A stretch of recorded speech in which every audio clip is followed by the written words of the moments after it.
The absent mirror of the normal man. The most terrifying psychological insight about darkness is not that it exists in the shadows, but that it often emerges fully formed from the glaring neutrality of the ordinary mind. As your body settles into the deep comfort of the mattress, allow your mind to perform a different kind of relaxation, the kind that unpacks the heavy questions we avoid during the frantic daylight hours. We are here to explore the mechanics of moral collapse, tracing the quiet, subtle steps that allow the ordinary person, the neighbor, the colleague, or even you, to become an instrument of harm. This is not a story of monsters lurking in caves. This is an inventory of the moral architecture of the decent, struggling human being. Where does the true dividing line sit between the normal and the necrotic? Do you genuinely believe that you, under the right pressure, the right societal permission, are immune to the slow, systematic creep of the shadow? We begin by examining the single greatest psychological defense the ordinary mind uses to avoid accountability, a subtle mechanism that keeps decency in place until the moment it becomes inconvenient. It is the core concept we call the absent mirror of the normal man. Allow that phrase to settle into the quiet corners of your mind right before you fully drift away.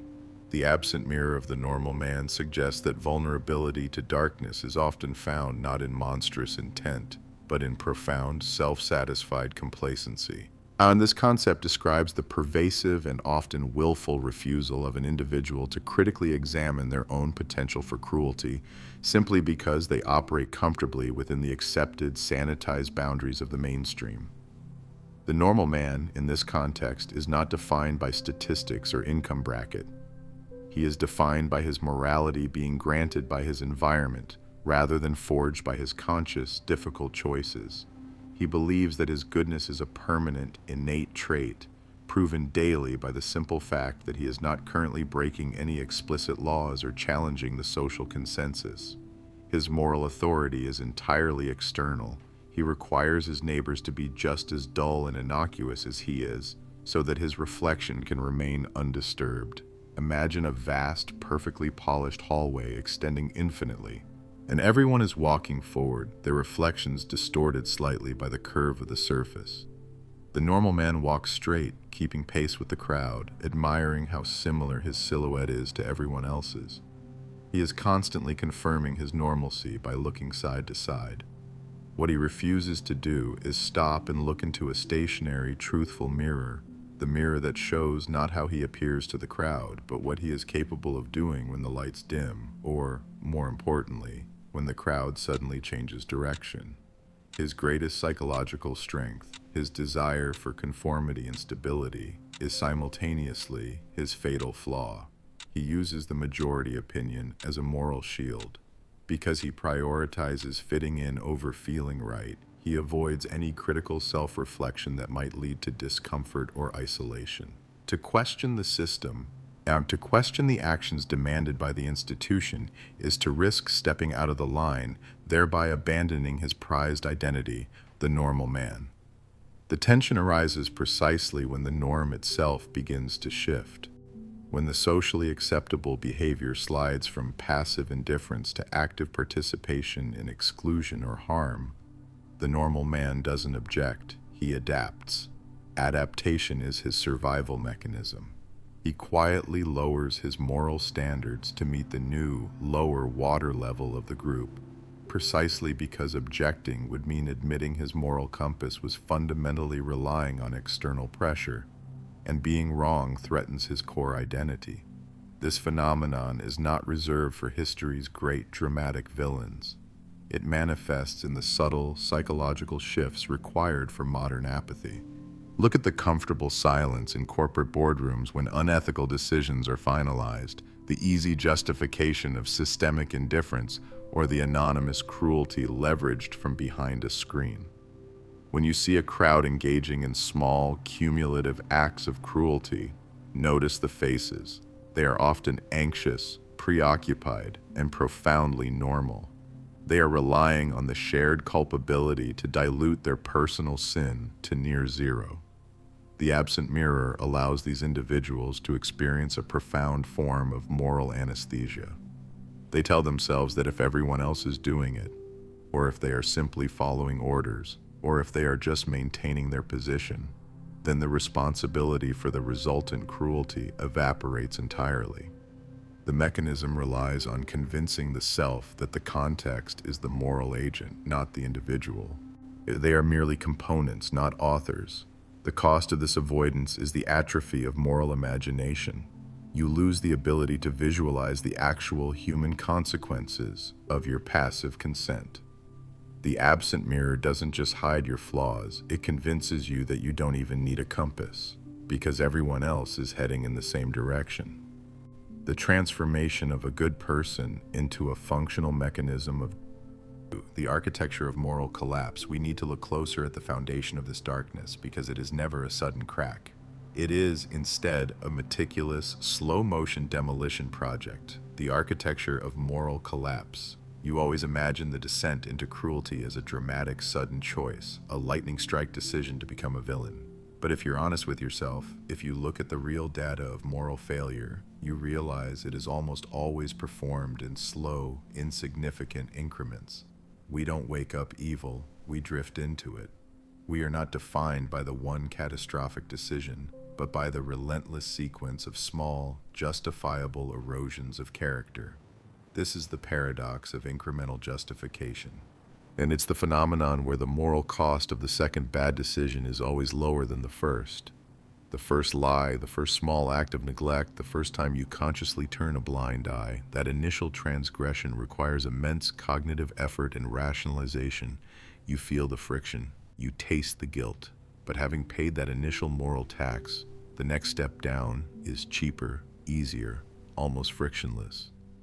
We convince ourselves that since the first step didn't destroy us, the subsequent steps must also be survivable. Think of it not as a bone snapping under sudden pressure, but as microscopic damage to the foundation of a building. If you try to lift 1,000 pounds instantly, you break.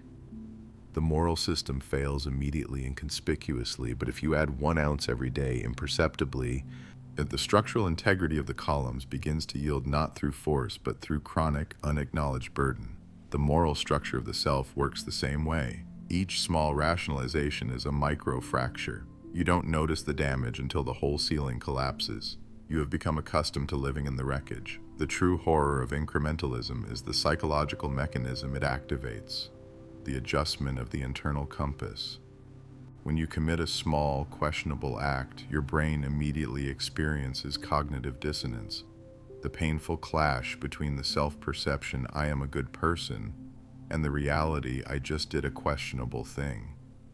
To resolve this discomfort, it's vastly easier to redefine good person than it is to undo the action or to live perpetually in shame. Boy, you slightly move the goalposts of acceptable behavior. You whisper a justification. It was necessary. Everyone else does it. It wasn't that bad given the circumstances. Crucially, your brain accepts this new, slightly lower standard as the new moral baseline. This redefined self-image then becomes the standard for the next decision, making the next transgression feel perfectly aligned with who you now believe you are. The moral horizon is perpetually receding, but because you are moving with it, you rarely feel like you are falling. You are simply adapting. The architecture of your morality hasn't been attacked from the outside. It has been systematically hollowed out from within by your own desperate need to maintain a coherent self-narrative.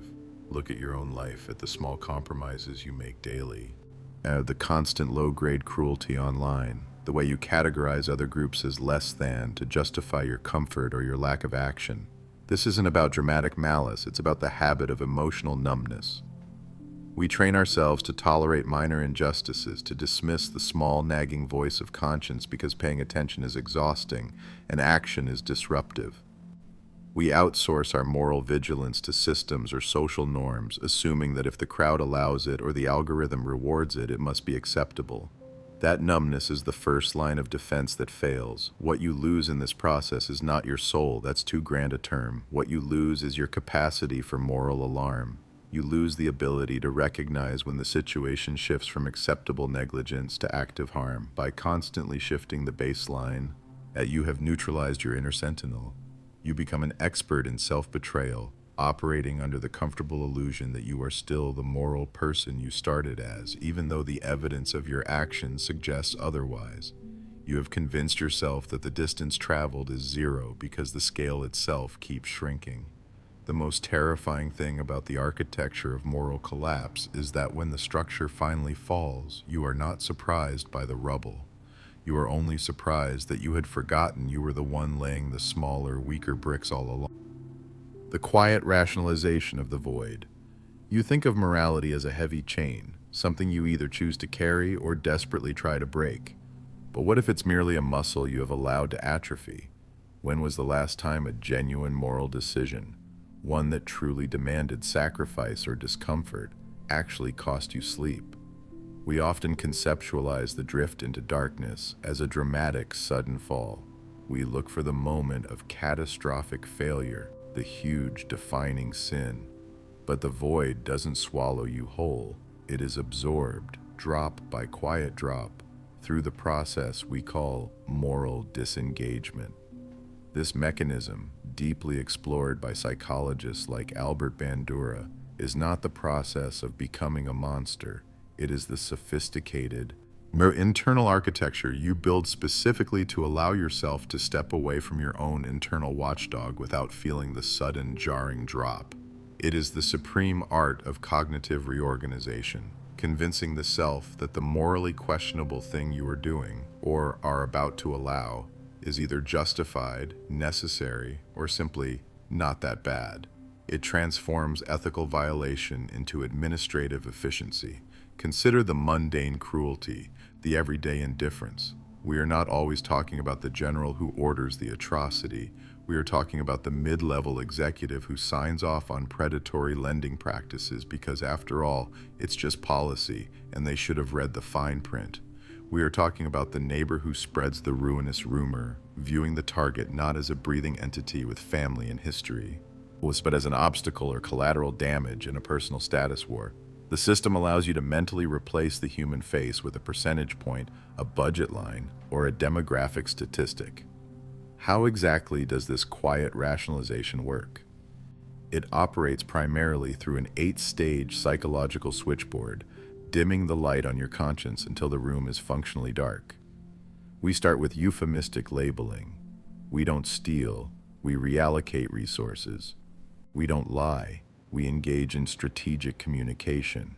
We don't inflict pain, we utilize enhanced interrogation techniques. Language becomes the first casualty, insulating the act from its moral meaning. Next comes displacement of responsibility. I was only following orders. The system required it, or my boss made me do it. The locus of ethical concern is pushed outward, making you a mere cog, a victim of circumstance, not an agent of action. But the most potent and chilling tool is the third, dehumanization. Once you have successfully defined the other, the victim, the competitor, the political opponent, as less than human, they cease to have standing in your moral court. They become vermin, a cancer, a bug to be stamped out. They are not people experiencing pain. They are just objects that require removal for the greater good, or perhaps just for your immediate comfort. The conflict doesn't need to be resolved. It simply disappears because you have changed the courtroom rules. Look at the speed with which we embrace this disengagement in the present day, particularly online.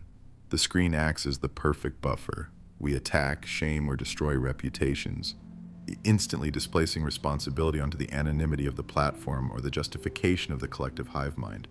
We engage in high-intensity moral judgment without high-intensity moral cost, which is the definition of a hollow action. The constant low-grade cruelty that permeates social discourse is the sound of millions of people successfully running the moral disengagement protocol every hour. The profound philosophical tragedy is not just the harm inflicted outward, but the self-inflicted wound. Every successful rationalization of the void is a trade. You exchange a piece of your authentic feeling self for immediate psychological comfort. You might become incredibly efficient, driven, and successful in the narrow metrics of the external world, but you become spiritually hollow. You haven't defeated guilt, yet you have merely suppressed your capacity to feel it, confusing numbness for peace. Sleep now, if you can, but ask yourself, if your conscience is silent right now, is it because you are genuinely innocent, or is it because you have become extremely good at quietly changing the subject?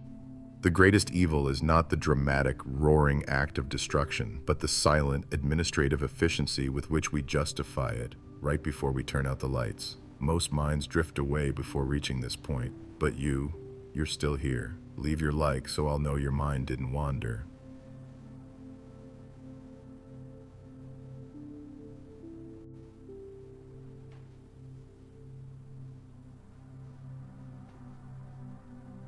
The banality of the first small compromise. You are lying here, suspended in the quiet before sleep, trying to track the true beginning of the descent. It's never the grand, obvious moment the movies promised.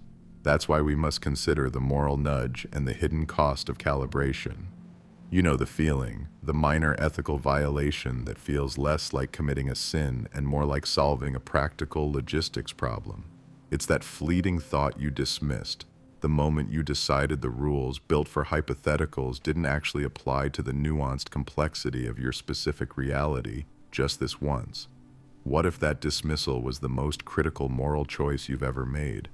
We are not talking about grand Machiavellian schemes or dramatic falls from grace. We are defining the banality of the first small compromise. It is the micro-adjustment of the moral compass undertaken most often for efficiency, convenience, or to avoid minimal social discomfort. It's the $50 you round up on an expense report because, frankly, you deserve it and no one checks that closely. It is the truth you slightly reshape, a gentle sanding down of a harsh reality to protect a fragile ego, your own or someone else's. The key to this first step is its sheer, dull unimportance. It lacks the dramatic weight needed to trigger your internal alarm system.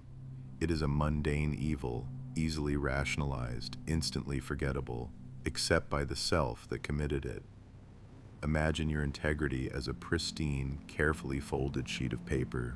The first compromise isn't a tear or a scorching burn. It's a tiny, almost invisible fold at the corner. You fold it because the paper is slightly too big for the desk drawer, or because you want to mark a spot privately without leaving a permanent ink stain. It's functional. It serves an immediate, rational purpose. You look at the paper later and the fold is barely noticeable. The integrity is mostly intact. Now imagine a second fold, maybe to make it fit a different envelope, then a third and a fourth. They are all rational responses to new constraints and demands. Soon, the paper is not just folded, its structure is fundamentally altered.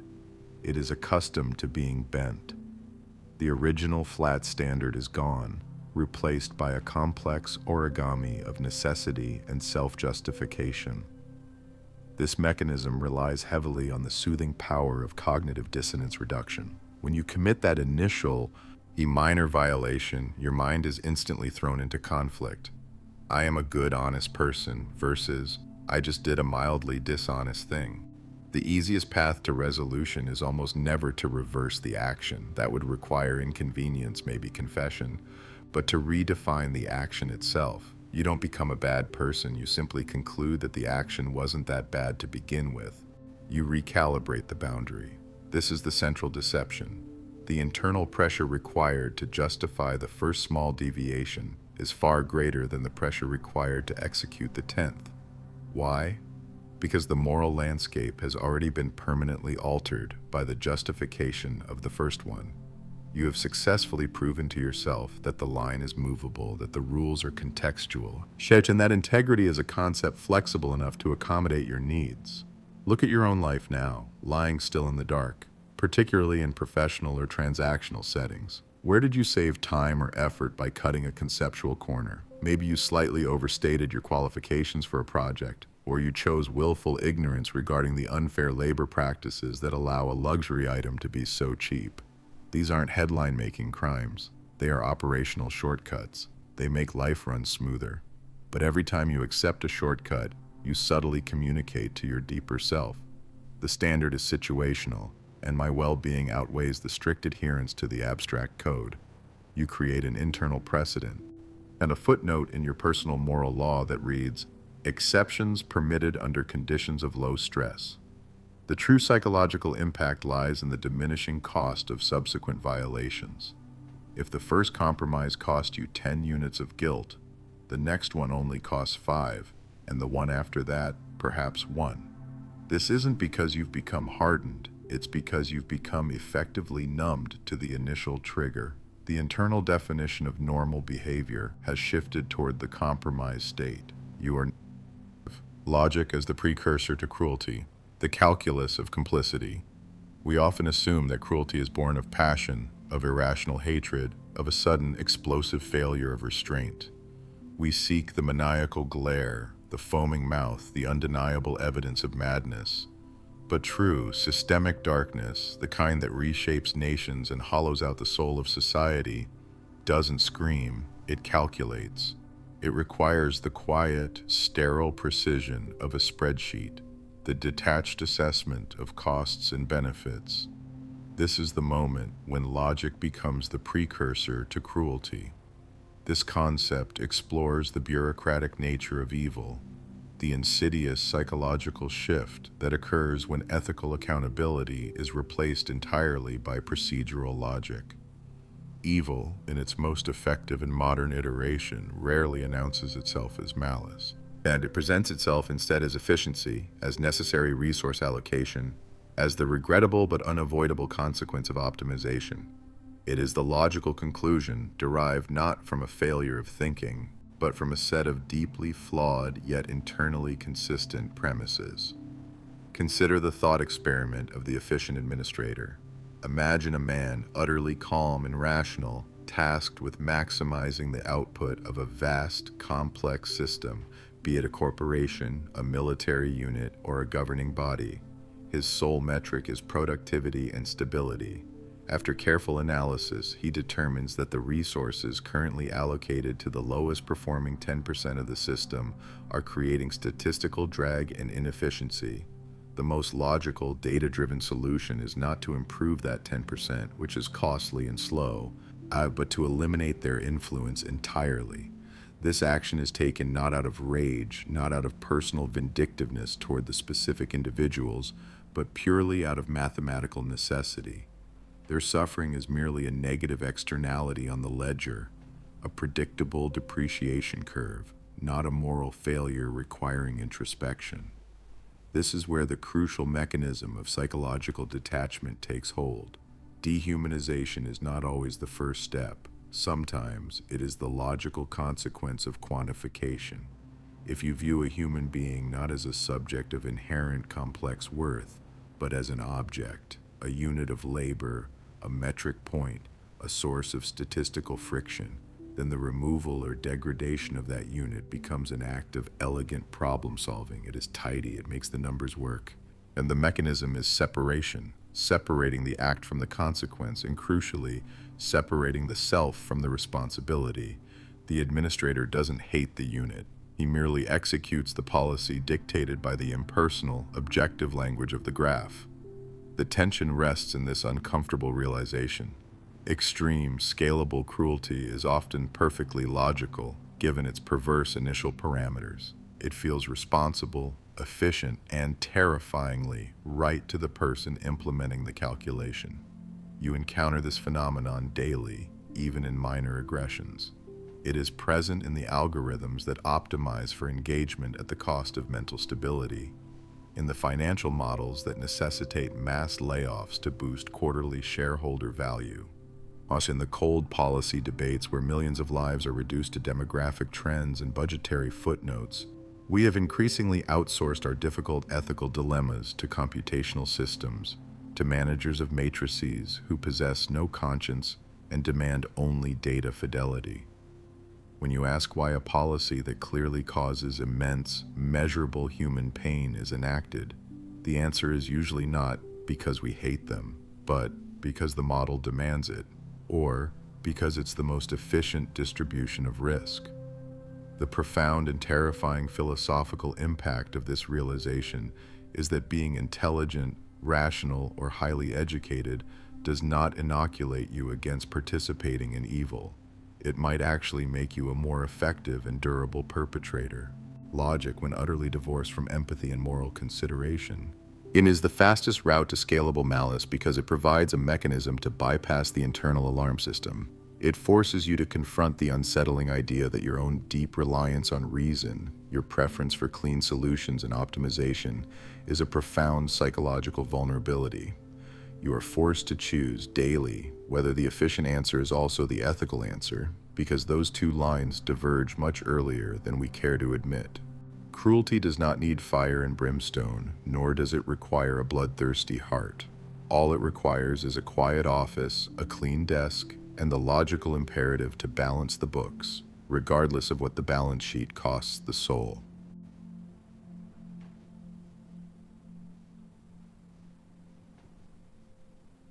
Insomnia and the reckoning hour. The hour is late. The streetlights paint fractured geometry on your ceiling. This silence is not rest, it is the deliberate absence of distraction. This is when the mind, weary of performance and stripped of its daylight defenses, begins its true inventory. This is insomnia and the reckoning hour. It is the moment when the day's moral ledger, long ignored beneath the clutter of activity, finally demands an accountant. We spend our waking hours meticulously constructing the narrative of a good person, a functional mask built of politeness, professionalism, and minor public generosities. But true darkness, in its most ordinary and insidious form, rarely announces itself with a fanfare of malice. It arrives subtly, smuggled in the cargo hold of necessity, convenience, or institutional pressure. This is the mechanism psychologists call moral disengagement, the specialized mental work required to frame harmful actions as necessary, righteous, or, most commonly, negligible. It's not about loving the darkness, it's about making the darkness livable for the good, functional person you believe yourself to be. Imagine the scenario playing out in the deep silence of 3 a.m., not the grand crime, but the cumulative cruelties. The lie of omission that cost someone else a crucial opportunity, the small act of power leveraged against the vulnerable subordinate, the convenient forgetting of a promise when it became inconvenient to keep. When the world is watching, you frame these as situational errors. But at 3 a.m., there is only the ceiling and the echo of your own defense. The mind offers a brilliant defense attorney whispering justifications into the void. They deserved it. It was for the greater good. Everyone does it. It wasn't really a harm, just an inconvenience. This internal tribunal is where the ordinary mind crosses the first crucial threshold. It's not a dramatic collapse into villainy, but the quiet, persistent turning of the dial until the morally gray becomes acceptable black. This is the architecture of midnight justification, built not with brick and steel, but with denial and linguistic sanitation.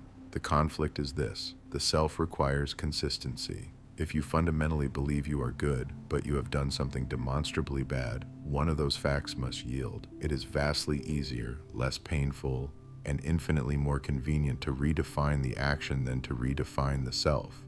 And we fragment the victim through dehumanization.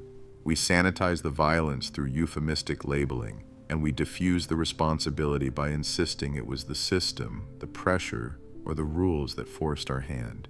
We outsource the darkness so that we can maintain our internal purity. The truly terrifying realization is that the deeper the sleep evasion, the more elaborate the defense becomes.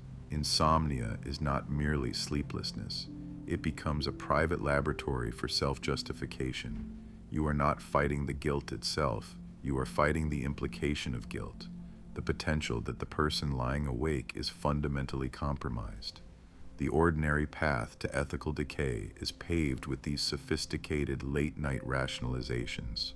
Look at how this mechanism operates in modern life: the screens, the constant noise, the structured exhaustion. They are perfect tools for avoiding that 3 a.m. reckoning.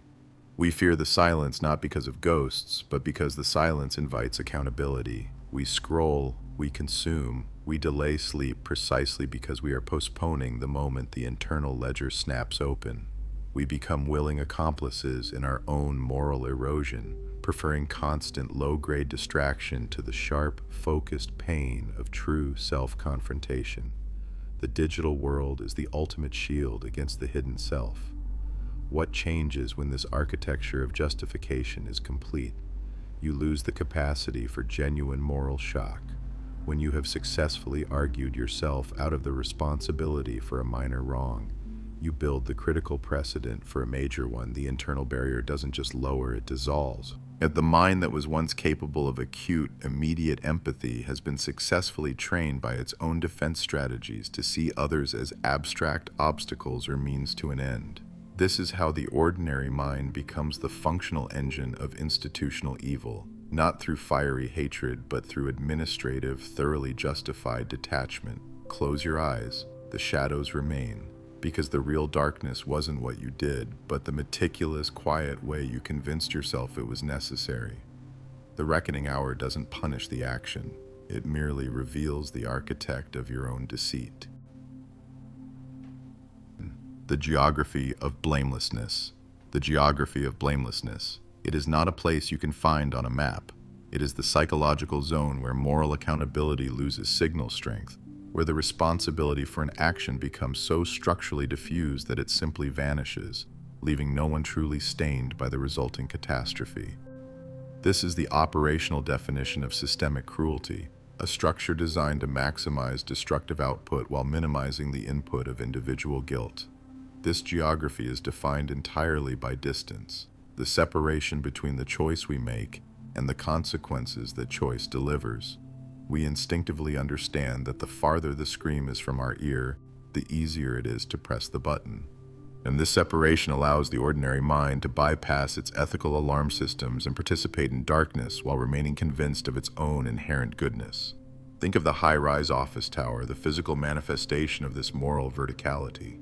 On the 30th floor, an executive signs a document that calculates a profit margin based on outsourcing labor to a factory hundreds of miles away where safety standards are non-existent and wages are predatory.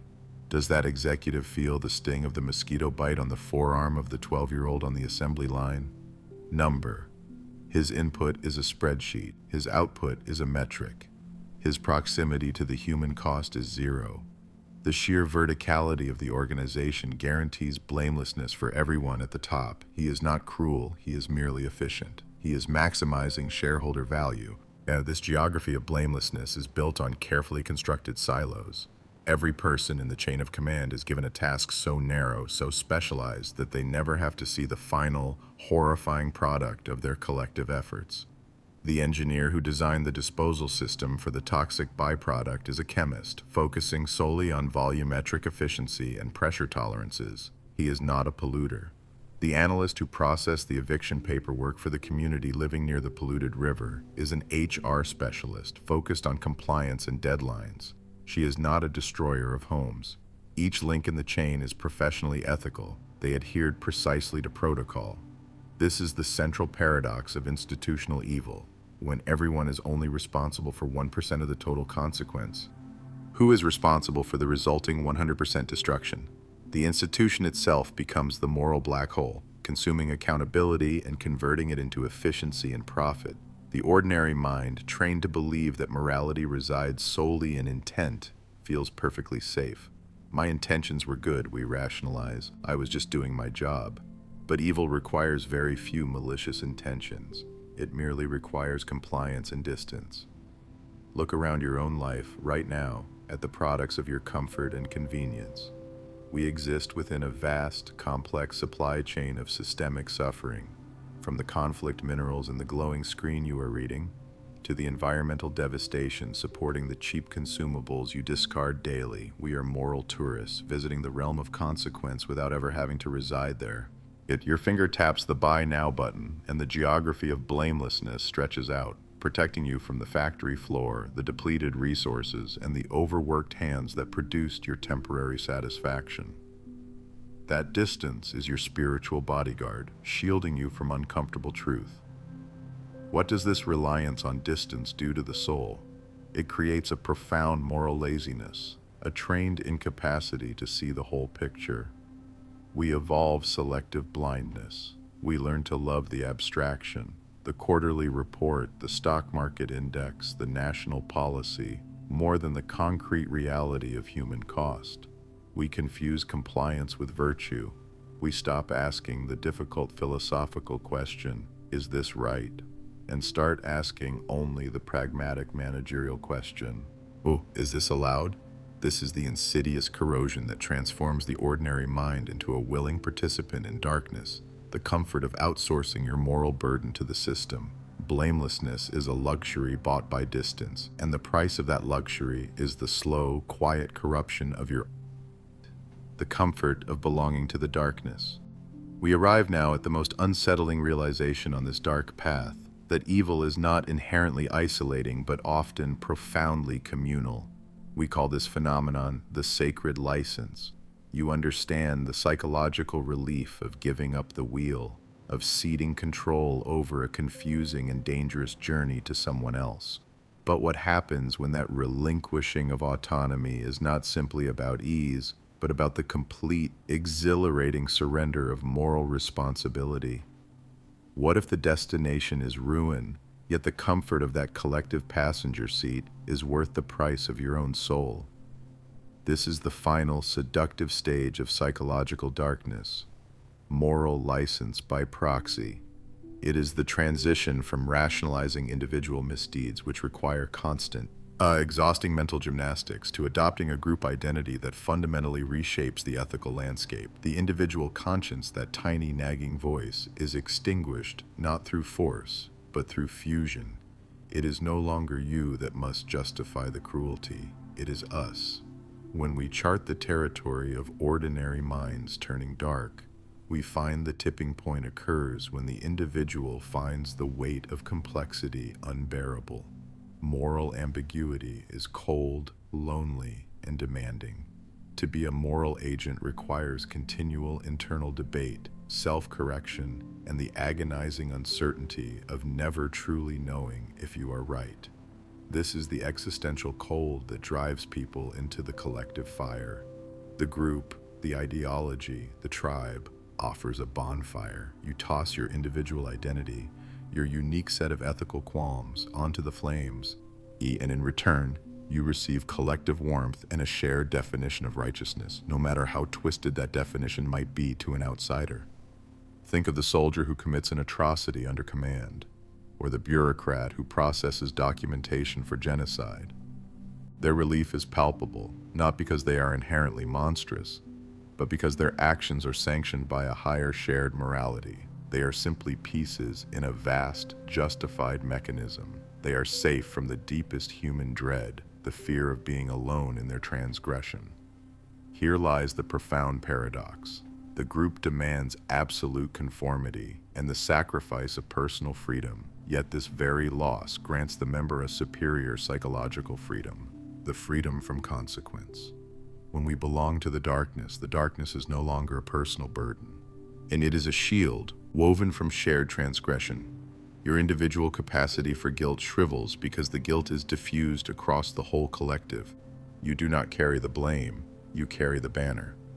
The critical voice that once chastised you is now drowned out by the affirming chorus of those around you, celebrating the necessity of your chosen violence or prejudice.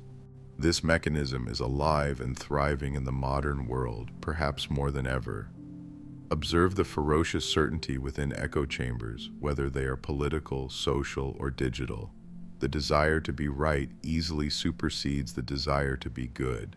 In a world of infinite information and agonizing moral relativity, the absolute conviction provided by the tribe is intoxicating. The group defines the enemy, provides the narrative, and unlicenses the behavior required to defeat the perceived threat. If everyone around you is weaponizing language, denying reality, or celebrating cruelty, the shame dissipates, replaced not just by belonging, but by a sense of heroic participation. This, finally, is the most comfortable luxury of the dark path, epistemological closure. You no longer have to think, debate, or doubt the fundamental nature of reality or morality. The group has settled the accounts. It has provided the answers, the enemy, and the compass, which always points inward, toward the protected circle. This certainty transforms fear, the fear of being wrong or being judged or being alone, into a fierce, justifying power. You stop defending your actions and start performing them as necessary duties. The quiet horror of the darkness is replaced by the fierce, the comfortable pride of belonging to the shared shadow. In the end, we seek belonging more desperately than we seek goodness. 9. The gradient of necessary brutality. We must now confront the concept that truly defines the moral threshold, not of the individual sadist, but of the functioning group, the gradient of necessary brutality. Before you condemn the monsters history presents, you must ask yourself, when does the horrific become merely pragmatic? When does the hand that strikes out do so not from rage, but from a terrifying, cold calculation of administrative cost? We often imagine evil as a sudden, dramatic fall, but it is, in reality, a smooth, engineered descent. The gradient is the slope down which a moral agent travels when they begin to define immoral acts, violence, dehumanization, neglect, as essential, unavoidable administrative functions. This is the bureaucratization of atrocity. It is not about enjoying the cruelty. It is about accepting that some defined measure of suffering is required to maintain your order, your stability, or your ideological purity. Systemic darkness is rarely born from individual malice. It is born from organizational utility.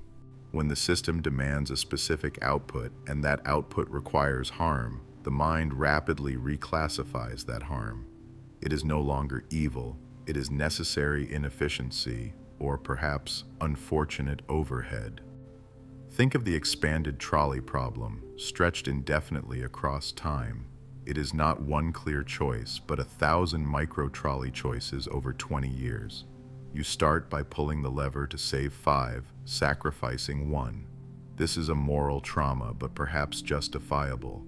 But the system demands that you constantly lubricate that lever, adjusting the mechanism, and writing reports on the efficiency of the switch track. Eventually, you forget that the lever is connected to human life. It is simply a mechanism for optimizing throughput, a quarterly objective. You are no longer saving 5. You are simply maintaining the efficiency standard of the machine. The initial horror vanishes beneath the spreadsheet, replaced by the mundane pressures of compliance. This gradient is fueled by 2 toxic resources: moral fatigue and cognitive dissonance. You cannot sustain absolute high-alert moral vigilance indefinitely, especially not under pressure. When the system demands constant minor compromises, a lie here, an ignored injustice there, you eventually redefine the baseline. Your internal moral landscape shifts. The core paradox of the gradient is that the justification shifts subtly from, "This is fundamentally wrong, but I must reluctantly do it," to the much more insidious, "This must be done for stability, therefore it cannot truly be wrong." The structure works to ensure that the brutal becomes routine, and the routine becomes necessary. Responsibility is fragmented until no single person holds the moral weight of the complete action. You are no longer responsible for the suffering. You are only responsible for executing the necessity handed down from the next organizational level. You slide when you choose to focus exclusively on the means, ignoring the ends. Where do we encounter this in the quiet corners of modern life? Look at the quiet cruelties of modern efficiency. The optimized algorithms that distribute resources based purely on cost models, resulting in human isolation or economic ruin. The decision, delivered without emotion, to terminate livelihoods because the quarterly report dictates a percentage reduction. You too live on this gradient. Every time you rationalize ignoring a systemic injustice because it's just the way the world works, or declare, "I have to protect my immediate interests first, despite the cost to the marginalized," you've taken a step. We accept minor brutalities, the systemic injustices normalized by policy or mass apathy, because the alternative, confronting the system, feels too costly, too disruptive to our personal narrative of stability. What changes within the mind that accepts this gradient is the very nature of empathy. Empathy becomes conditional, a luxury you afford only when it doesn't interrupt the necessary flow of your personal or professional survival. Yet you develop a kind of surgical indifference, a moral callousness that is not sadism but optimization.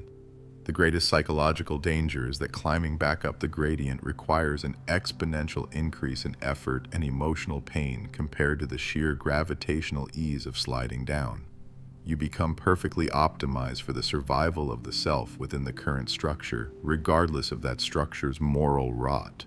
The most terrifying realization about the psychology of darkness is that it rarely demands a sudden, dramatic leap of faith into wickedness. It simply asks for the distance between can and should.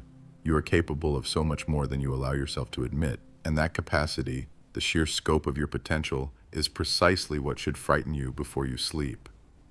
Tonight, we look into the ethics of unused power, scrutinizing the moral friction point known as the great chasm of capability.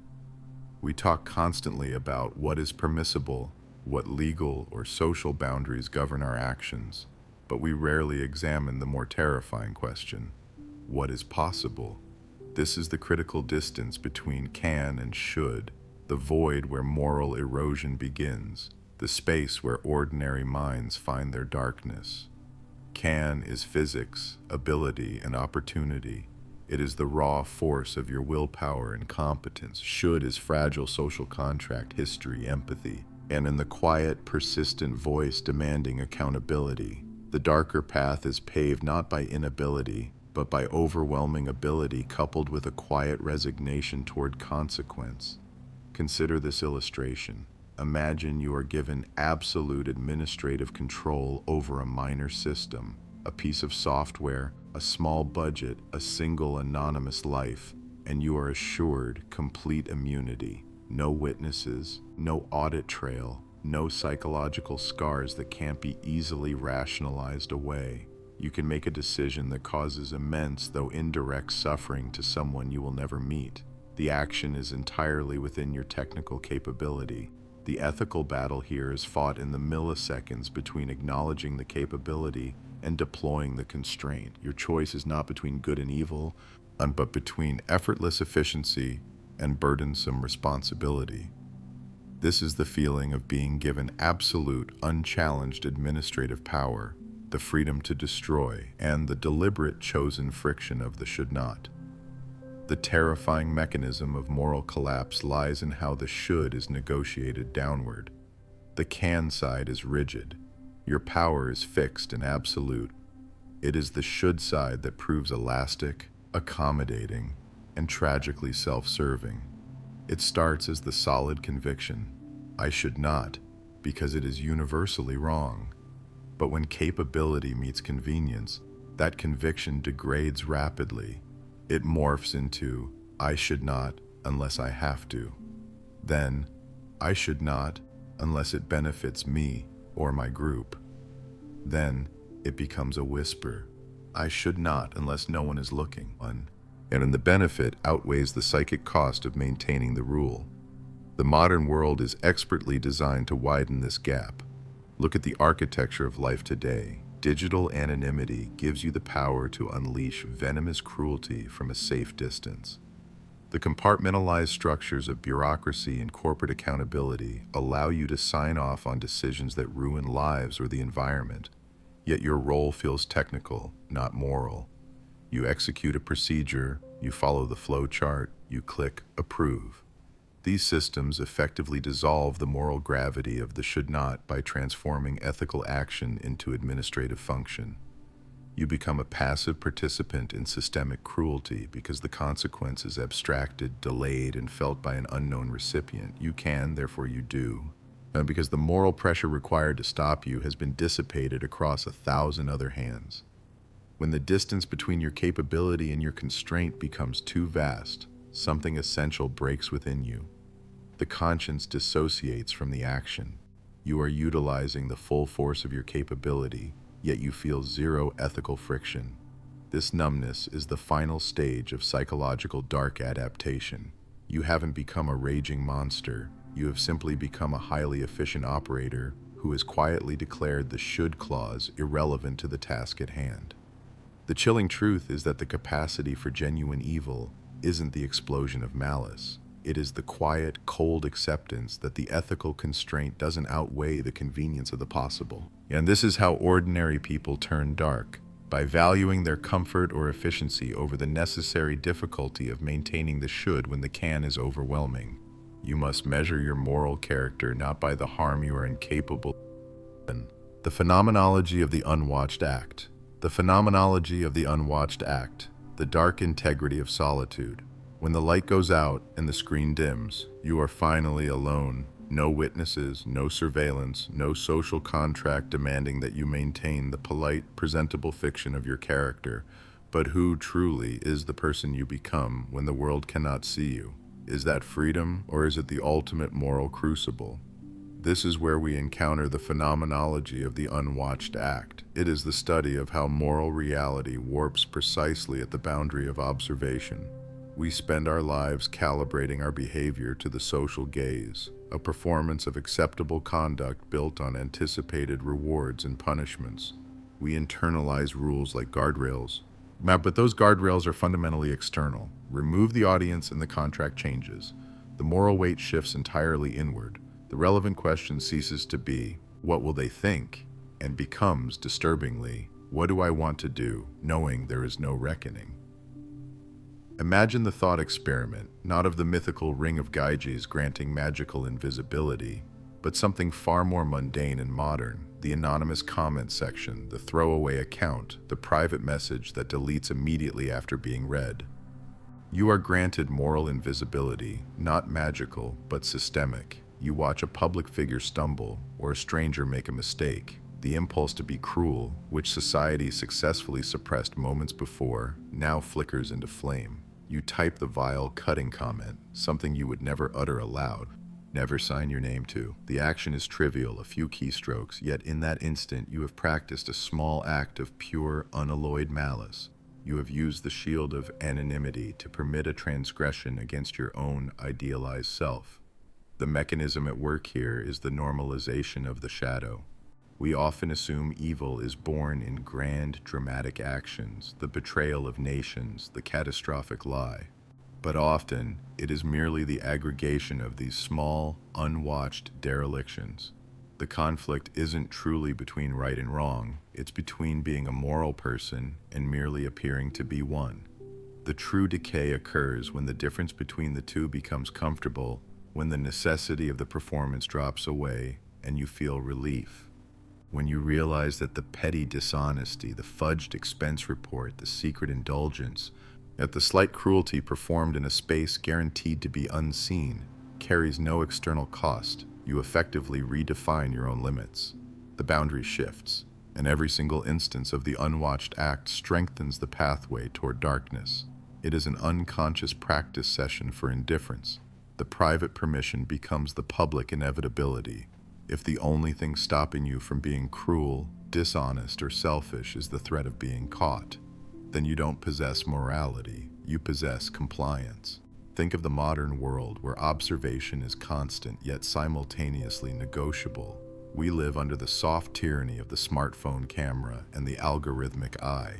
We are exhausted by the performance of perfection. So, when true privacy arrives, when the door clicks shut on the rest of the world, we crave the release of authenticity, but this authenticity is often mistaken for license.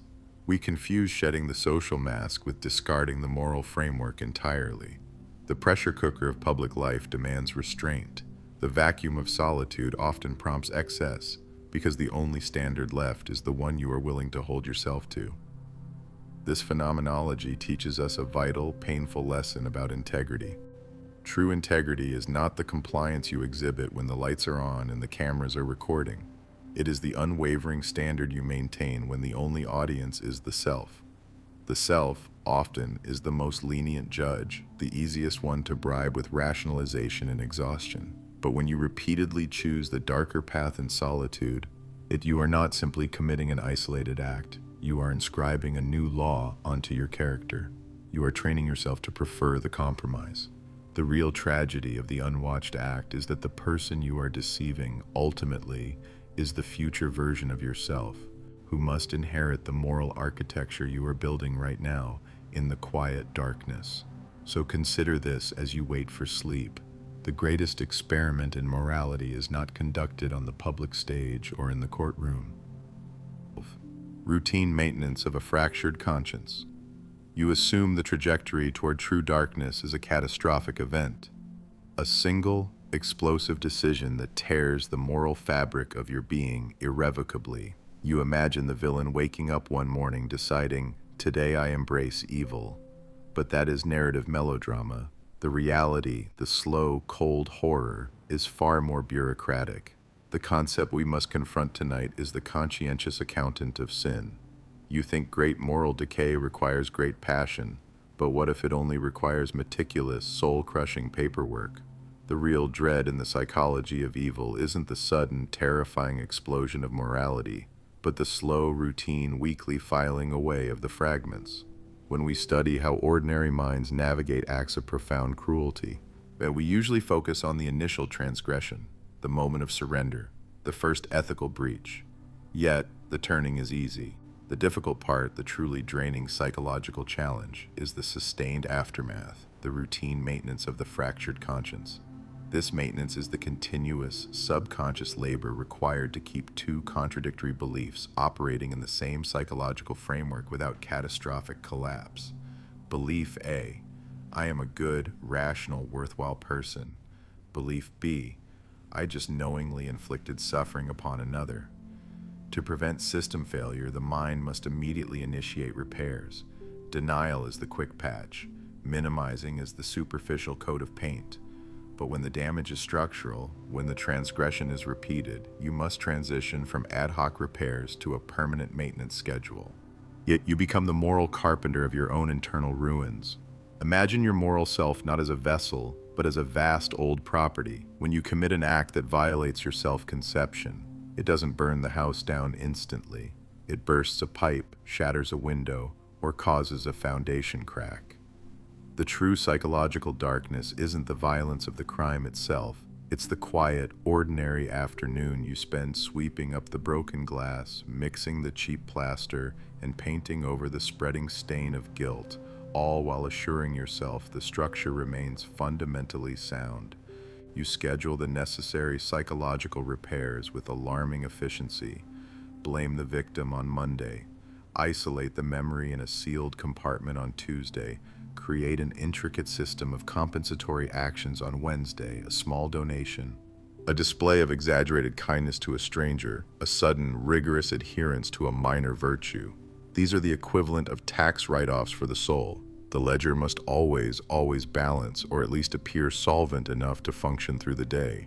The paradox here is that this routine maintenance is profoundly conscientious. You are diligently working against your own authentic moral self-awareness. You become an expert in psychological compartmentalization, able to inhabit the role of the devoted parent or the responsible colleague in the morning, while simultaneously filing away the evidence of cruelty committed the night before. This isn't carelessness, it's hypervigilance directed inward, ensuring that the necessary lies are reinforced, the internal guards never sleep, and the tension mounts when the cost of these psychological repairs increases. As the conscience fragments further, the lies needed to hold the self together become more numerous, more grandiose, demanding increasingly complicated narratives. You realize you are not lying to the world anymore. You are maintaining a vast, exhausting fortress of falsehoods solely for the benefit of the reflection in the glass. We see this mechanism everywhere, not just in the architects of profound villainy, but in the microaggressions and ethical compromises of modern life. The quiet rationalization of consuming content derived from unethical sources, the justification of cruelty masked by the anonymity of the screen. We don't conceive of ourselves as active perpetrators. We see ourselves as managers of unavoidable systemic flaws. And we maintain the fracture by distraction, scrolling past the consequences until the mental scar tissue forms over the moral wound. The greatest psychological consequence of this routine maintenance is not searing guilt. It is cold, efficient numbness. Every successful patch job shrinks the territory of your authentic conscience, eroding your capacity for genuine moral shock. You stop feeling the tremor when the foundation cracks. You simply know where to find the spackle and the paint. Over time, the maintenance becomes so routine, so quiet, the weight of an unchosen identity. If you believe evil requires a massive, conscious choice, a dramatic leap into darkness, you misunderstand the subtle physics of dissent. The truest surrender is simply giving up the effort required to remain precisely who you are. The greatest weight we often carry is the burden of being good, sustained purely by will, and the moment we let it drop, the relief becomes the gravity that pulls us into the negative space of the self. This is the central paradox of identity by omission, the self you default to when the active moral self is finally exhausted. We spend our lives defining ourselves by what we choose, our career, our loves, our articulated values. But the unchosen identity is defined solely by what you refuse to maintain. And it is the psychological hollow left when the heavy labor of moral vigilance of complexity is finally dropped. It is the identity handed to you by the system, the crowd, or sheer debilitating fatigue. Imagine you are standing motionless, holding two heavy spheres, each requiring constant, minute tension to balance. One labeled integrity, the other complexity. For weeks, months, years, your muscles perform the excruciating work of stabilization. The weight is not overtly painful, but it is relentless. Eventually, your deep stabilizers begin to fail. There is a tremor, then a collapse. The moment those weights hit the ground, you feel a profound, immediate release. That release, that sudden, painless freedom from effort, is the appeal of the unchosen identity. You didn't choose the ground, but the ground chose you the second your strength gave out. The mechanism of this descent relies entirely on the psychological friction of authenticity. To be fully you, truly individuated and morally responsible, is to constantly push back against the path of least resistance. This takes energy. This causes conflict. Evil, in the context of bureaucracy or mass movements, is rarely an ecstatic act of satanic rebellion. It is institutional quietude. It is the comfort of thinking, I am just a useful tool, performing a necessary function. You shed the exhausting weight of being a sovereign moral agent for the soothing anonymity of being a compliant part. This is the psychological fuel for the banality of evil. The functionary who allows atrocities does not necessarily hate the victims. They merely love the quiet relief of being relieved of difficult choices. They trade the internal struggle for the external validation of duty. They prefer the stability of the institutional narrative over the destabilizing chaos of personal conscience. The most effective systems of oppression are those that make moral effort simply too tiring to sustain, eroding the will through endless minor compromises. Look at your daily life, the constant digital pressure to streamline your opinions, to conform to the prevailing narrative of your chosen tribe, or the sheer exhaustion of having to maintain nuance in a world that demands binary certainty. Every time you adopt a pre-packaged belief system, political, social, or personal, simply because thinking through the complexity is too tiring, you are exchanging a chosen identity for an unchosen, prefabricated one. You allow the exterior noise to sculpt the interior silence. You cease to be the artist of your own morality and become merely the recipient of instruction. The chilling psychological impact is that once you inhabit this negative space, the effort required to reclaim the chosen ethical identity becomes monumental, almost impossible. The gap between the passive self and the ethical self widens into an unbridgeable canyon. The internal dissonance fades away, replaced by the deep, seductive quiet of conformity. You begin to define the effort required for goodness, not as virtue, but as an intolerable, self-imposed stressor. You realize, terrifyingly, that the road to darkness is often paved not with malicious intent, but with the profound, overwhelming desire to finally simply arrest, to outsource the burden of selfhood to something larger, less demanding, and infinitely more silent. The final weight you carry into the quiet of how empathy becomes a cognitive burden, the exhaustion of mirror neurons, empathic distress, and moral fatigue. You believe empathy is a purely virtuous act, an endless wellspring of moral strength, a definition of humanity you hold close to your sense of self. But what if the deepest, most effortless compassion is also the most potent psychological acid? Think about the last time you saw true, raw suffering, not fiction, but the mundane, overwhelming weight of the world that scrolls across your screen. And ask yourself, did you truly feel it, experiencing the visceral sting of their despair, or did you immediately and unconsciously start building a psychological wall? The human brain is beautifully designed for immediate, reciprocal compassion, but it is evolutionarily terrible at sustained, unresolvable pain. It cannot bear the weight of constant vicarious tragedy. We must make a critical distinction between cognitive empathy and emotional empathy. Cognitive empathy is the cold, analytical skill, the ability to understand another person's perspective, essential for strategy, negotiation, and even manipulation. Emotional empathy, however, is the mirroring, the neurological bleed-through, where the distress of another person is physically registered in your own pain centers. This emotional resonance is often hailed as the peak of moral grace, but it becomes actively damaging when you cannot act to resolve the source of the suffering.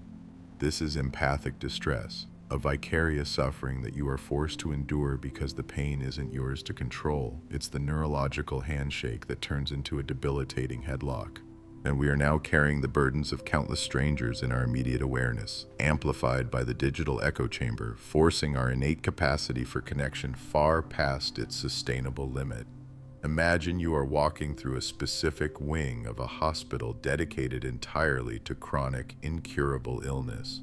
You don't know a soul within those walls, yet simply moving past those doors, sensing the collective anxiety, the muffled cries, the sterile scent of defeat, your body tightens involuntarily. Your sympathetic nervous system accelerates. You haven't consciously chosen this pain. Your biological imperative to connect has forced the simulation of their distress onto your own operating system. This simulation is exhausting. Now multiply that feeling by the 24/7 global news cycle, the endless scroll of war, injustice, our environmental collapse, and localized horror. Every new headline demands a fragment of that visceral simulation, a tiny piece of your internal resources. You are constantly overdrawn. This is precisely where the defense mechanism kicks in. When the input stream of suffering exceeds your capacity to process or resolve it, the brain initiates a mandatory shutdown sequence. This isn't moral failing, it's psychological triage. If you continue to feel every piece of pain, you become non-functional. So, you begin to shift gears from "I feel your pain" to a far safer "I recognize the pattern of your pain, but I must remain separate." This separation manifests initially as emotional numbness, then cognitive depersonalization, and critically, moral disengagement. To survive the ceaseless noise, you start categorizing suffering. That is distant. That is complex. That is deserved. That is someone else's problem. The shadow of evil is not always loud, active cruelty. Often, it is the quiet, exhausted turning away from pain that threatens to consume you entirely. The protective mechanism that necessitates dehumanization. Consider the phenomenon of compassion fatigue among aid workers, trauma specialists, and journalists. They see the worst of humanity, not once, but as daily routine. The initial response of deep, genuine care inevitably succumbs to the pressure of efficiency. They are forced to treat suffering as a logical problem to be solved, not an emotion to be shared. If they don't develop this necessary emotional shield, they collapse. For the rest of us, living in the age of infinite information and instant crisis awareness, we employ the same mechanism, the daily, is subconscious refusal to let the news matter too much. That protective numbness is simultaneously your salvation from burnout and your greatest moral risk factor. It conditions you to see suffering as data, not experience. The profound danger lies in mistaking this required cognitive shutdown for a permanent hardening of the heart.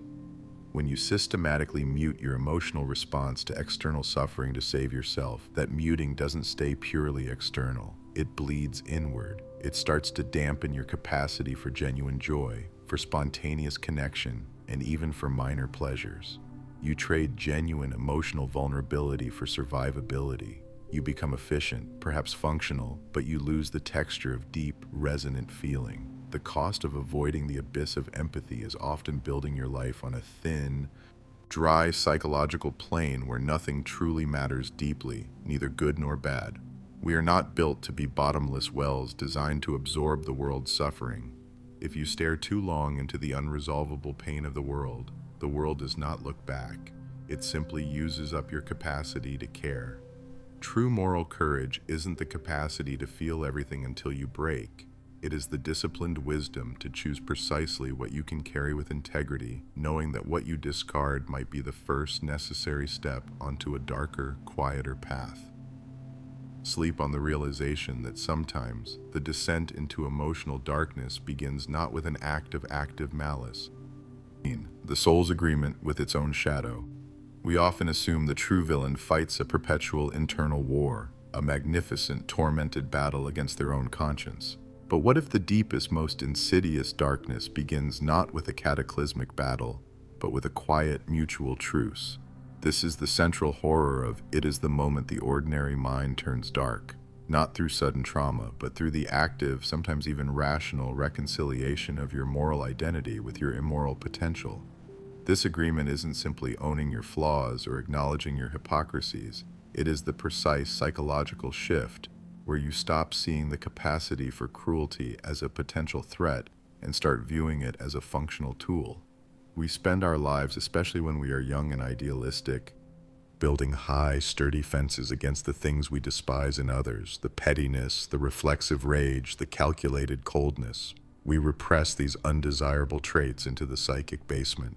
The shadow, then, is the accumulated refuse of those discarded identities, everything you decided you were not allowed to be if you were to remain a decent human being. For years, the door to that basement is locked, perhaps even bolted shut with the heavy weight of internalized shame and social expectation. The agreement happens when, worn down by the perpetual vigilance required for moral striving, you whisper to the shadow, "Fine, you can drive for a while." Imagine your mind as a vast, elegant mansion, well lit and meticulously organized. Your conscious self lives in the drawing rooms, hosting virtue and practicing refinement. But down in the forgotten cellar, the shadow, it houses the cold, often necessary machinery of self-preservation, jealousy, and spite. For decades, the mansion's operations manual explicitly forbade touching the levers in the cellar. The agreement is not the violent act of smashing the lock. It is the sophisticated, weary realization that the mansion's plumbing, its power dynamics, its ability to get things done, its defense systems, all run directly through the cellar. When you need leverage, when you need control, when you need comfort at the direct expense of others, you realize the mechanism is down there, ready to be deployed. The agreement is the moment you hand the basement keys over, not in complete despair, but in a pragmatic exchange for power, ease, or psychological safety. It's transactional. But the profound paradox of this pact is that it is often initially signed in the name of self-improvement or, disturbingly, even justice. You tell yourself, "I need this darkness to protect my light. If I remain purely good, I will be consumed by the true monsters out there." Or, "The system is rigged. The world speaks a language of cynicism, and only by mastering its dark grammar can I speak truth to power."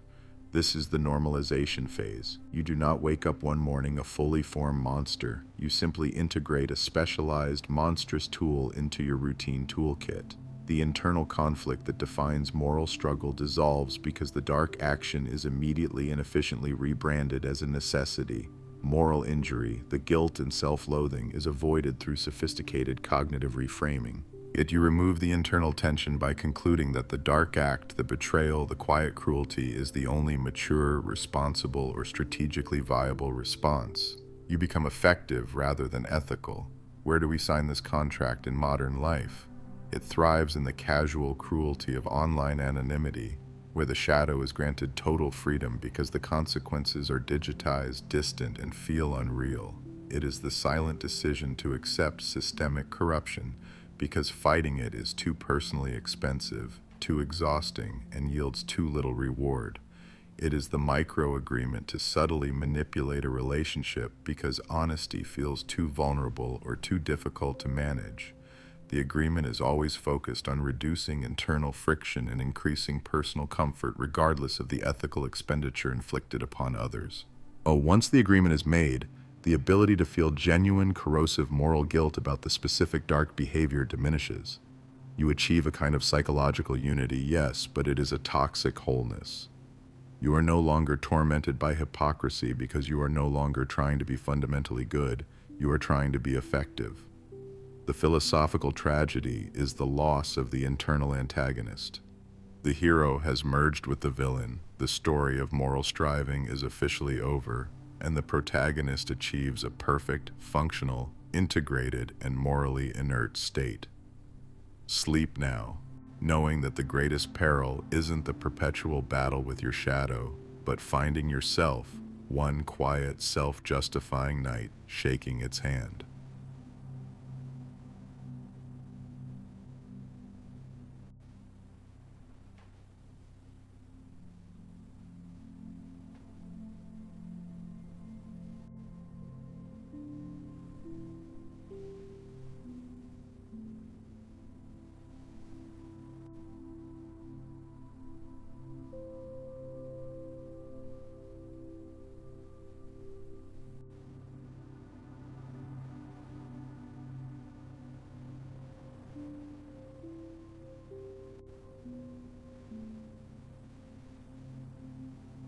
The perils of a highly efficient system. We are approaching the silent, sterile horror inherent not in malice, but in meticulous management. This is the contemplation of the banality of bureaucracy. We often assume that true moral darkness must be accompanied by intense emotion, a flash of anger, a surge of hatred, the undeniable thrill of cruelty. But what if the deepest pits of human failure are not marked by fire and fury, but by damp ledger books, efficiency reports, and the dull, consistent rhythm of the stamp hitting the paper? What if evil wears a clean uniform, files its reports exactly on time, and simply meets its operational quotas? The efficiency you strive for, the optimized schedule, the streamlined process, the desire for a system that runs without friction is a dangerous moral solvent. If bureaucracy, in its purest, most rigorous form, is not merely about paperwork, it is a mechanism for diffusing responsibility.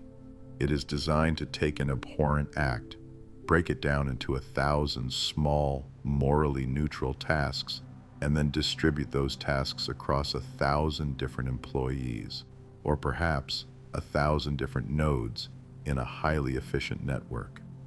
This is the great peril of a highly efficient system. It sanitizes the violence. Consider the assembly line of moral compromise. Your job is not to commit the atrocity. Your job is only to sharpen the pencil used to fill out the form that requests the logistics for the atrocity. The person next to you is only responsible for checking the box labeled compliance. The person above them is only concerned with the cost per unit, ensuring the entire operation runs at peak performance. No one sees the full, terrible blueprint. Everyone sees only their 1%, a small, manageable, ethically blind piece of the structure. You are rewarded, financially and professionally, for your narrow focus, for your competence, for your ability to execute your specific, segmented task without asking external questions. The moment you introduce moral concern, you introduce inefficiency. You become the wrench in the machine. You become the unexpected variable that threatens the systemic goal, seamless operation. And in a culture defined by maximization and optimization, anything that impedes flow is deemed immediately, functionally, bad. This is the seductive architecture of moral disengagement. The system does not demand that you become a sadist, and it simply demands that you become a specialist. It gives you permission to ignore the terrifying context surrounding your specific role. You are protected by your expertise. You are ethically insulated by the sheer volume of intervening steps and the layers of managerial abstraction. You no longer see human beings. You see units of throughput, resource allocations, and quarterly metrics. The system replaces empathy with key performance indicators. The mechanism relies on psychological distance. In our modern, abstracted lives, we are all implicated in vast global systems, from the clothes we wear to the instantaneous digital services we consume. We benefit immensely from supply chains that are intentionally opaque, optimized for price over ethical cost. The high walls of digital abstraction shield us from the impact of the click, the swipe, the anonymous outsourced decision. We can participate in harm without ever having to look the victim in the eye because the system ensures the victim is always distant, always generalized, always invisible. This efficiency erodes the self. The price of becoming a perfectly functioning cog is the slow, silent surrender of your moral judgment to the overarching logic of the organization. The system requires not your soul, but your professional compliance. It doesn't ask you to believe in evil, it only requires you to believe in the mission statement, the deadline, and the necessity of keeping your specific machine running smoothly. When the machinery of order becomes the overriding principle, responsibility doesn't disappear. It is simply distributed so finely across so many hands that everyone involved retains the crushing, yet comforting illusion of innocence. The truest danger of a perfected system is not the chaos it prevents, but the quiet, functional evil it makes inevitable. It teaches you how to compartmentalize your conscience, a skill you will never truly unlearn. The machine does not judge your intentions, it only counts your output, and that in itself is the final judgment. When decency requires active exhaustion, the concept we arrive at now, in this quiet, late-hour theater of the mind, is what we might call the decency deficit model. Have you ever felt utterly drained, not from hard labor or intense physical activity, but from resisting the quiet, inescapable gravity of compromise? That specific exhaustion that settles in after you've spent an entire day fighting the urge to simply look away, to rationalize the small acts of moral negligence, or to tolerate the ambient cruelty of the status quo. This is the deep cost of upholding a standard, and it reveals a central, uncomfortable truth about the path ordinary minds take toward darkness. Ethical behavior is not a resource we simply possess, but one we must continually spend. And we often imagine goodness as a passive state, a default setting that requires no input. We assume that to be decent, we just need to avoid doing bad things, but this is the fatal error. Decency, at its functional height, is an engine running on expensive, finite fuel, willpower, attention, and focused empathy. When this fuel runs low, we don't immediately become monsters. We merely become maximally efficient. We seek the moral minimum, not the moral maximum, and this reduction of effort is the precise moment when the slide begins. The dark turn is rarely a sprint. It's a failure of maintenance due to sheer fatigue. To understand the weight of this moral maintenance, consider the heavy, invisible glass jar. Imagine you must hold this jar, representing moral vigilance, at arm's length for a full 8 hours. For the first few minutes, it is nothing, a minor inconvenience. By the second hour, your muscles begin to tremble, sending sharp signals of complaint. By hour 6, the pain is all-consuming, and your mind begins to bargain. It wouldn't hurt anyone if I just shifted the weight slightly. Maybe if I lower my arm just an inch, I can maintain this. The moment you make that compromise, you have accepted a lower standard merely to conserve energy.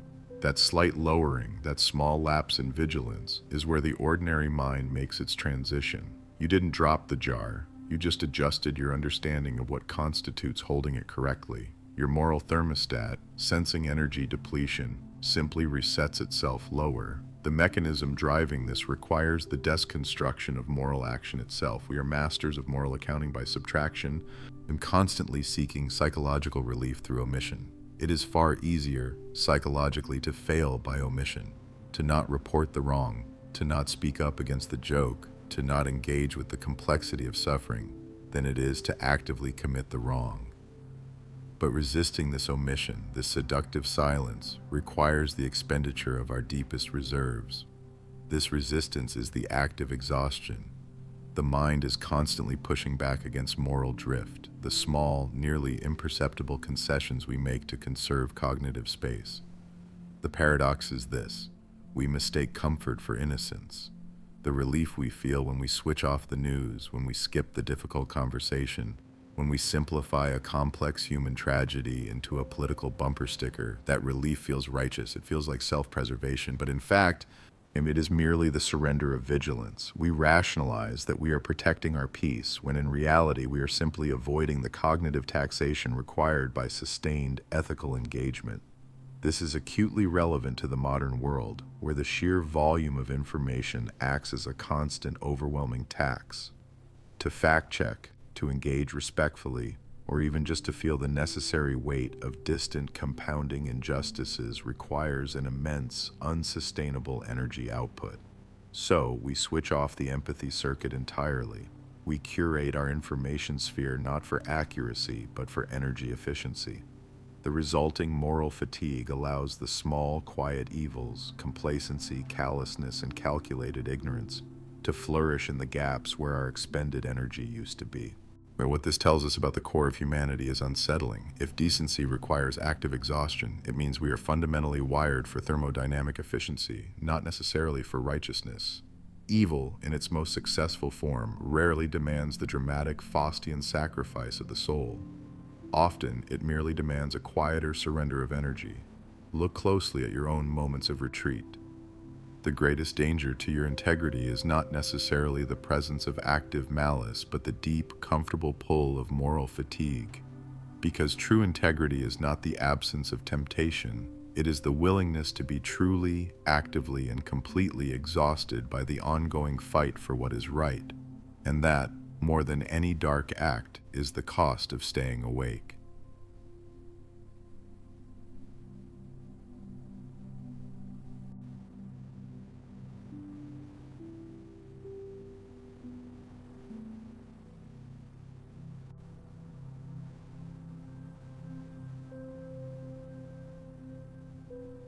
The moral residue settles at dawn.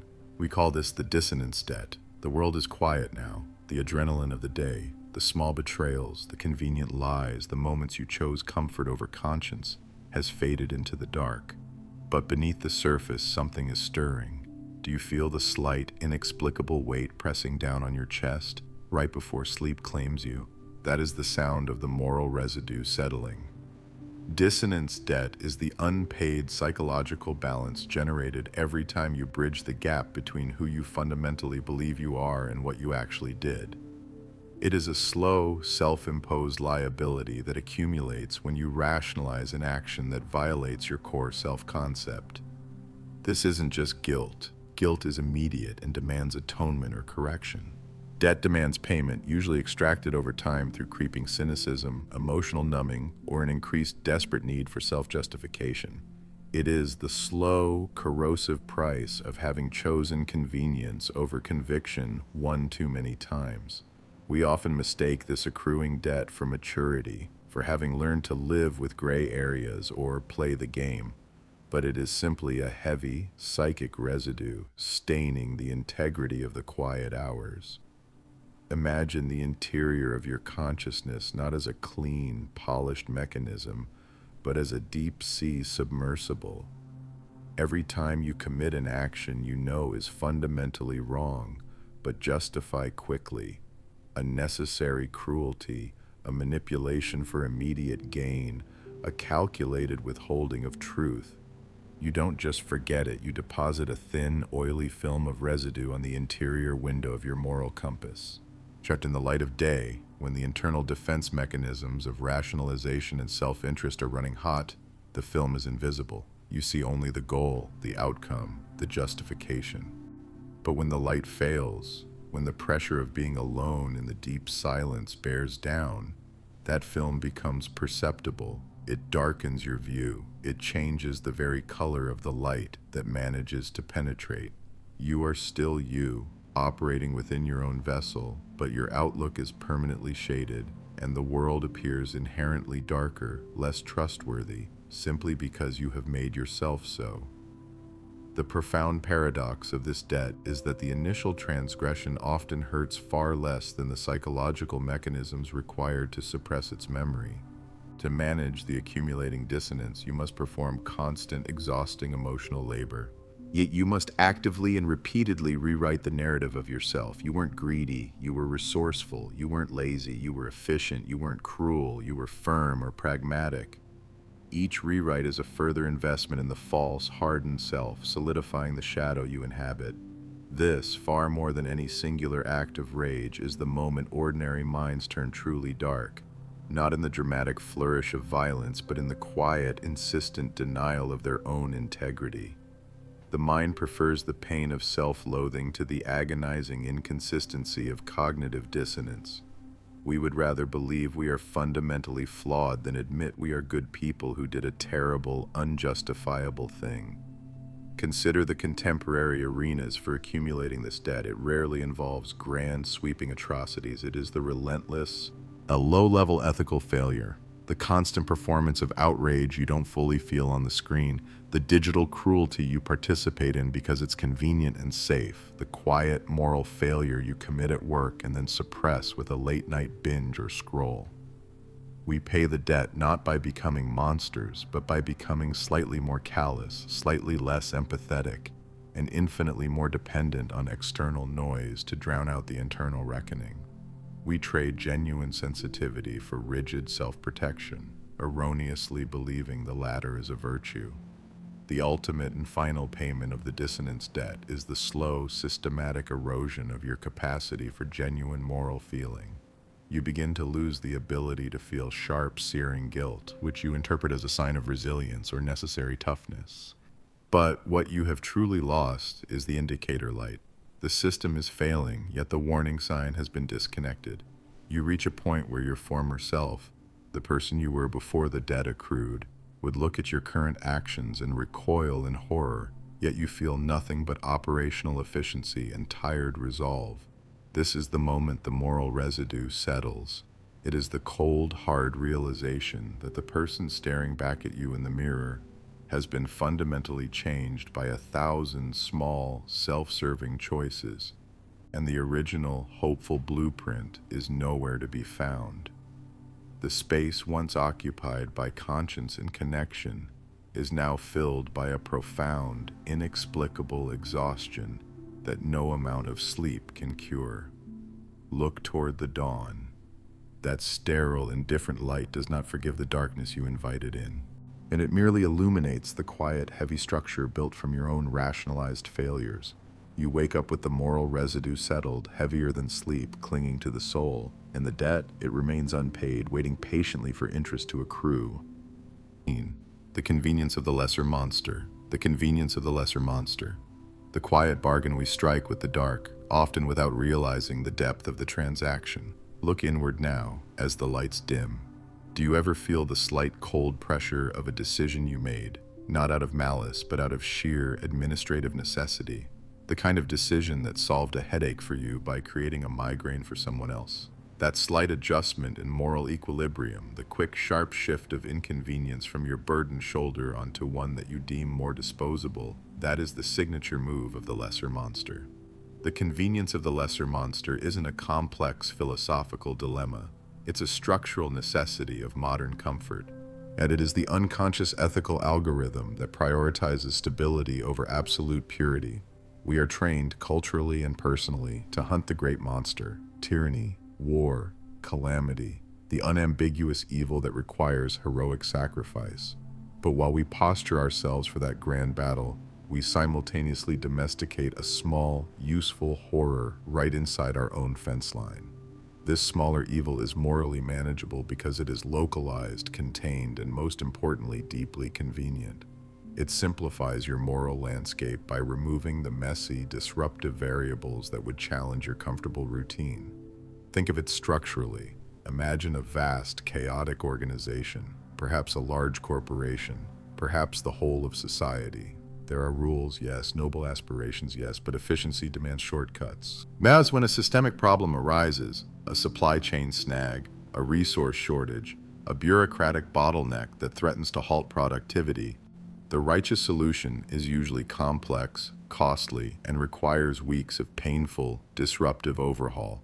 The convenient solution: find a vulnerable node, a person or group positioned outside the center of power, and offload the entire inconvenience onto them. It's a systemic sacrifice, administered with the cold logic of an accountant balancing a ledger. The corporation, the system, or your individual life breathes easier. The crisis is averted. The debt accrues in the shadows, transferred to the voiceless, the distant, or the easily dismissed. That transaction, the moral transfer of burden, is the operational reality of the lesser monster. You didn't unleash true revolutionary cruelty, yet you merely streamlined the process of minimizing your own discomfort. The paradox is devastating. We commit the lesser evil specifically to prove we aren't capable of the greater evil. By dealing harshly, perhaps unjustly, with a minor issue that blocks our progress, we feel we have exercised our required measure of moral sacrifice, thus validating our overall goodness.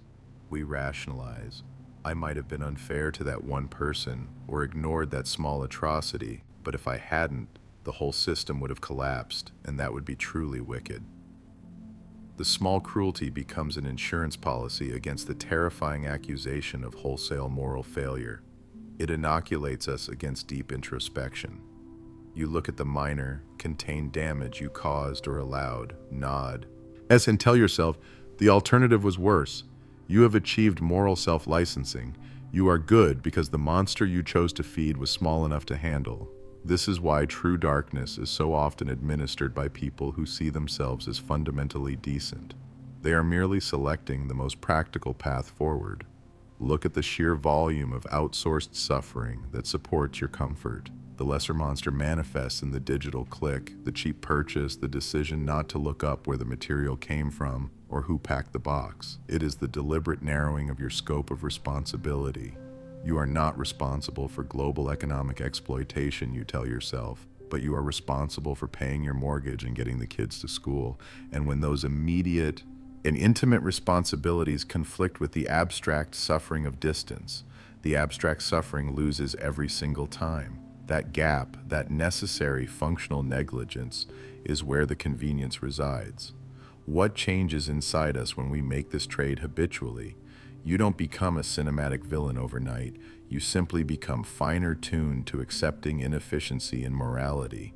The line between necessary sacrifice and simple cruelty begins to blur.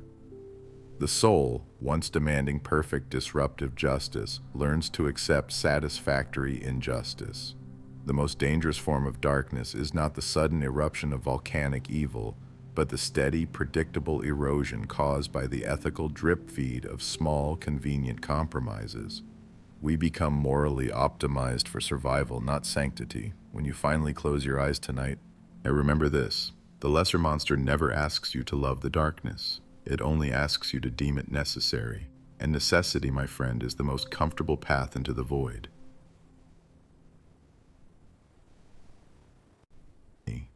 The illusion of the irreversible door. Tonight we examine the final, subtle trap laid by the self, the illusion of the irreversible door. You lie here reviewing your day, perhaps judging a small failure of character, a compromise you made under pressure. You might remember the distinct moment where the choice was still clear, still balanced. How many steps did it take to cross that subtle moral threshold? And once crossed, why does the threshold seem to vanish entirely? Why does the path back appear to crumble into dust, leaving only the dark road ahead, demanding perpetual forward motion? This illusion is not about financial sunk costs. This is the true danger of moral sunk costs. It is the mechanism that transforms minor dishonesty into systemic corruption, quiet cruelty into accepted internal policy. We tell ourselves the first bad step was merely a necessity, an anomaly, a means to an end. But the second step is different. The second step is rarely taken because it is necessary for the original goal. The second step is taken because it is absolutely necessary to justify the first step. You are no longer serving the action itself. The action is now primarily serving your internal, desperate need for psychological coherence. Imagine you are standing in a very long, poorly lit hallway. At the beginning, the light is clear and bright. You take a step toward a shadow, perhaps to gain a slight immediate advantage, or merely to avoid a moment of minor discomfort or inconvenience. You promise yourself, with absolute certainty, that you will only take one step. But the further you walk down this corridor, the more resources, emotional, intellectual, and critically moral, you invest in the journey. The hallway does not end in a single, massive iron door that blocks your return. The illusion is far subtler, far more insidious. You look back and your memory, curated by the mind's internal editor, has altered the image of the beginning. The light doesn't look inviting anymore. It looks weak, naive, or perhaps foolish. You are forced to redefine the starting point as flawed, precisely so you can feel justified in being here, now, deep within the shadow. The profound paradox of the irreversible door is this: freedom is fundamentally lost, not when you are forcibly locked in by an external power, but when you internally revoke your own key. We convince ourselves of the inherent irreversibility of our choices. We look at the accumulated actions, the small betrayals, and the tiny cruelties and declare, I have done too much to turn back now. If I stop, if I retract, all my previous choices become meaningless, or worse, they become damning evidence of my deep moral failure and cowardice. So, you double down. You manufacture a new set of beliefs, a distorted worldview, specifically to fit the behaviors you have already executed. The individual who lied once to save their job must now lie perpetually and grandly to protect the integrity of the initial self-preserving lie. The individual who inflicted a small, momentary cruelty must escalate that cruelty to confirm their identity as someone strong enough, someone justified enough, to handle the darkness. The door was never locked from the outside. You built the lock yourself, patiently constructing the mechanism using bricks of self-justification, and then, in a final act of commitment, you incinerated the blueprint of escape. This destructive cognitive engine runs relentlessly, constantly in modern life. It is not always manifested as grand, theatrical evil. Often it is merely the slow, digital erosion of empathy. Perhaps you post something cruel, dismissive, or fundamentally dishonest online. The immediate flash of regret is often entirely real. But if you delete it, you admit error, you face the discomfort of accountability, and you risk a temporary loss of status. It is easier, infinitely easier, to stand by the mistake, to defensively uphold the cruelty, and thus to internalize that very cruelty as part of your required stance in the world. And the illusion of the irreversible door clicks shut the moment you decide that defending the error is psychologically less painful than truly admitting it. The true, devastating cost of the irreversible door is the permanent hardening of the self. Once you deny the possibility of retraction, you simultaneously deny the possibility of any meaningful internal critique. You stop asking the essential question, was this right? And instantly pivot to asking, how can I most effectively make this look right? Your identity shifts from being a dynamic moral agent capable of choice to being a historian passively documenting an inevitable predetermined trajectory. You surrender the present moment's profound moral flexibility for the seductive, comfortable rigidity of having been right all along. And this is the precise psychological moment when the ordinary mind becomes functionally dark, not because it has suddenly fallen in love with the shadows, but simply because it has convinced itself that the light is no longer a viable, realistic option for its kind of person. The door is only truly irreversible if you allow yourself to wholeheartedly believe the compromised history you wrote about yourself.